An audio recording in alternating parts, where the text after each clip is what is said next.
We'll start with the team news, if that's okay. Obviously, after an international break, players coming back from all over the globe. What's the latest? Have you got any concerns or worries at the moment? Yes, I have worries, I have concerns, because as you know, we've had a bad international break for us, very bad, because we had like confirmed injuries of Justin and a doctor muscle injury, so Justin is going to be out, and Ben Doak also. Ben Doak, hamstring injury. Especially Ben's is bad one. It's a bad one. He will be out for some time. And today we had a consult. We have a consult with even with a surgeon to see if it's something that has to go through surgery or we can go more conservative. But it's a big hamstring injury. So Ben will be out for some months. Yes, and it's really bad news. We also have others coming with knocks, with kind of normal things, and we'll see today how they train, because we train this evening. Then we've had also the incident with Adam Smith and Tyler Adams, because they've both been kind of in the concussion protocol. So they are available for the game, but it's true that during these 2 weeks they've had to go through all the process of the concussion that is quite meticulous and has definitely affected the training for both. Yes. I didn't expect all of those injuries. I feel for you. One of the players that came back from international duty early was Anton Semenyo. Can you just give us an update on his situation? Antoine is different. Justin and Ben had muscle injuries. Antoine is not something new that happened when he was there. It's just a matter of he was already dealing with an ankle injury, and I cannot tell you if he's going to play tomorrow or not. We have to see. We have a couple of situations with the ones that have arrived late that we have to see. Today they are comfortable to help us tomorrow, but the ones that I know that they are not going to be available sure are Justin and Ben. On Anton Semenyo, over the course of the last week, his release clause has been revealed publicly, and that potentially he could leave in January. Can you just give us a little perspective from the club? Because fans might not understand that sometimes players won't sign new contracts without having terms that they're comfortable with. And Anton's clearly a really talented player and maybe destined for bigger things with bigger clubs in the Champions League and so on and so forth. He's a very ambitious person. When he signed that new contract in the summer, people thought that was it. This release clause obviously changes that dynamic, but can you just give us a little perspective on the club's thought process with regards to that? We are in November. Antoine is our player. He will continue being our player. In January, you can ask me about the market in January, but right now, I'm not worried about the next markets. It's something that especially, that I hate to talk when August, January, the moments where the market is open, but it's not also one of those moments. It's November. I'm more worried about the situation of the players to play tomorrow, to the short term, the things that really matter. And in January, we will talk about whatever it happens, the players we need, but it's not something that I'm worried today. No. Wayne Rooney added him to his top 3 players in the Premier League this season. When you've got praise like that from someone who's one of the greatest players to ever play in the Premier League, what does that say about Anton, how well he's doing, the quality he has, the fact that Wayne's recognised that? I think he has been playing very well, but not now, this season. I think he has been consistently playing well, with better games, with worse games, but I hope we can keep him there, and he can help the team. I think it's important for us. He normally plays most of the minutes, and my worry right now is try to see if he's available for tomorrow, and if not for next one, but try to keep him in that level of performance. Yes. West Ham have won back-to-back matches in the Premier League for the first time since February. Are you starting to see now the impact that Nuno is having since his arrival? Nuno is doing very well. Nuno is a coach who was very successful, especially past season.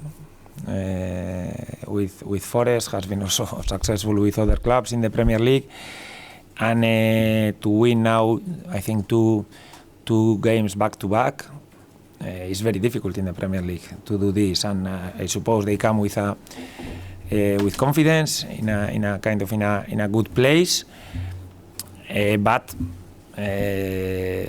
we also need the points. We need to win, no, after our last two defeats, and I hope we are ready. But I know that I think all the games we've played against West Ham in the league, we were reviewing this week, and have been draws. I think it's 1-1, 1-1, 1-1, and 2-2, something like this.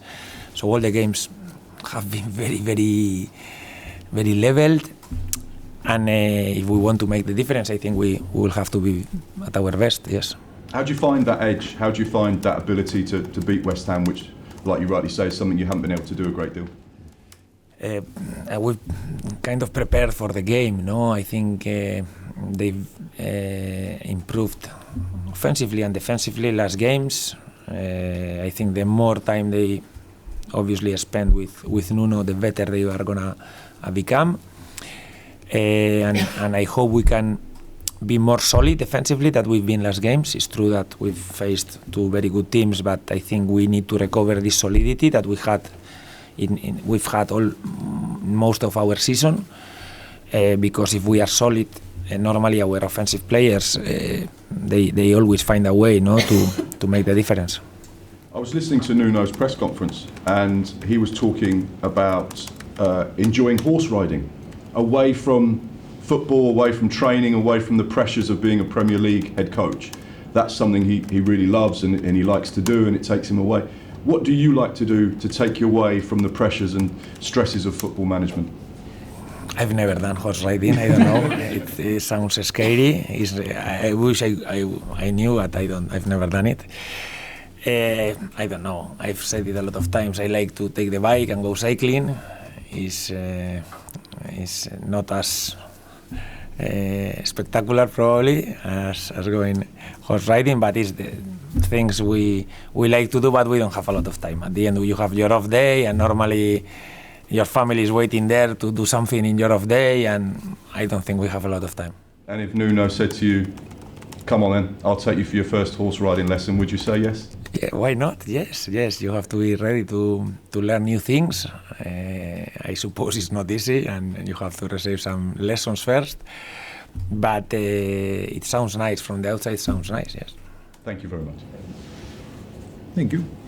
How big an issue and for how long has Antoine's ankle been? How much management have you had to put into that? No, not a lot. I think it's something that appeared before the Villa game, and has gone through this in the international games, but it's not like a muscle injury that definitely takes you out. No, I think it's going to be a matter of his feelings today, and we'll see. But I really don't know if he's going to be available for tomorrow or not. I hope he is, because he is very important for us.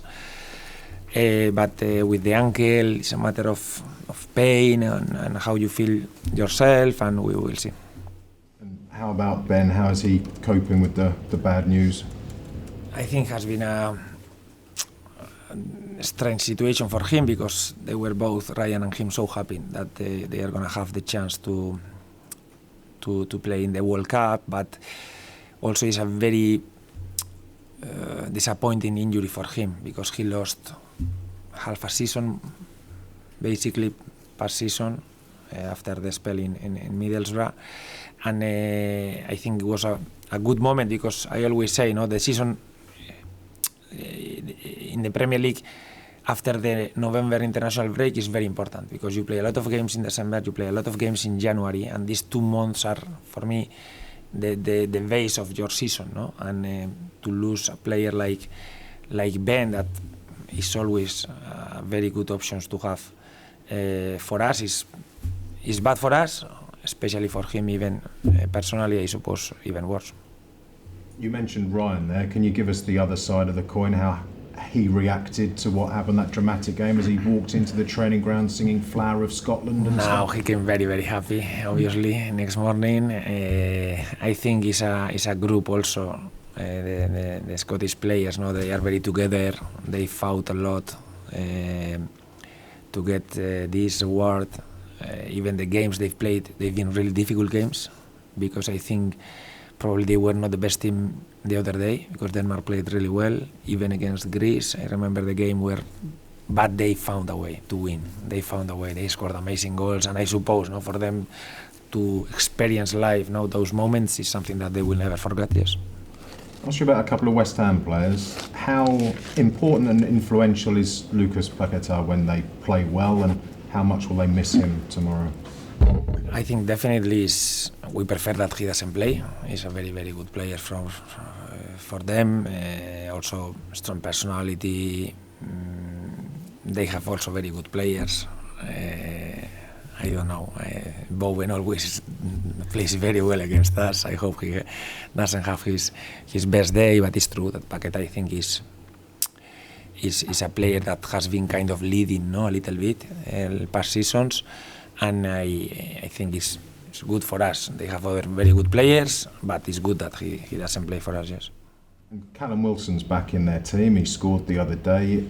It's 5 years since he left here. He's never played back at the Vitality since leaving. How dangerous is he right now? I think he's in a good moment. No, has started most of the games recently. Scored the other day. He's a striker that obviously everyone knows well here at the club. He's a goal scorer. He smells, no, the danger. Has very good movements, and we will have to be careful with him. No, I think like all the teams in the Premier League, they have always 3-4 very, very good players up front, and I think defensively we have to be very, very, very solid, because it what gives us more chances, no, to get the points.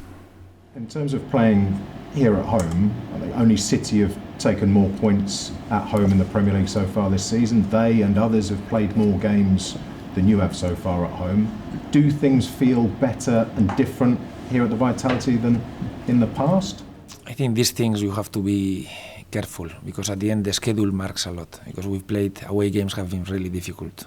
We've played City away, Liverpool away, Spurs away, Villa away. We've had very difficult games away, and it's kind of normal that we have a lot less points away. No, remember past season we were talking opposite. We were having more points away, and also when you play the second half of the season, everything goes balanced, and you cannot reach, I think, too much. No, but it's true that for us the points we play at home are fundamental, and I hope, no, we continue doing well, continue getting the points, because is where most of your points should come from. Yes. And away from the game, the club have given us a behind-the-scenes look into the building of the performance centre with that documentary that's excellent. It shows the moment when you walked around the finished article for the first time, and you've got a huge grin on your face that gets bigger and bigger every new room you go into. Has it lived up to everything you hoped? Yes, I've seen also the documentary, and I think it's really nice, no? Because we've lived a little bit the process, and sometimes you go there before anything is done, and you see some works and things, and you don't know how it's going to finish, but it's the outcome has been very, very, very nice. I think we feel privileged to go there every day and train with the conditions that we are training, and it's something not just for this season or next season. It's something that is going to be here for a lot of years for this club, and I think it speaks very well about the club, especially about the owner, that he has invested, no, in what's going to be our everyday, but also the future, no, of this club, with a much stronger academy and more chances, no, to the people from the area. In the documentary, one of the first things you were keen to find was the coffee machine. That's very important, is it? And has anyone stolen your table in the canteen? No, we were quick that day to choose the one in the corner, so we can see everyone and they cannot hear us a lot. And strategically well placed, and we still keep it. A coffee machine, I think, is the place to go normally when you are in these places. I've been out of coffee for some time now because of health issues and this stuff, but I love coffee. And I'm looking forward to return. But no, I think it's a place where you can spend a lot of hours in a proper way, and I think has been very good for us. Yes, our everyday, the level of how we work with the analysts and the hours we spend in the video room, I think it's a lot better now. Yes. Just to pick up there, have you coped okay without coffee, and is your health okay? Yes, it's okay. I have sometimes, these reflux problems and this, and the good things they take you out. Coffee, chocolate, these things. They say, okay, you have to leave this. But no, I'm fine. And sometimes when I have these periods where I'm struggling a little bit, I have to go to the good route. But after, when I feel better, I go to the bad habits again. Yes.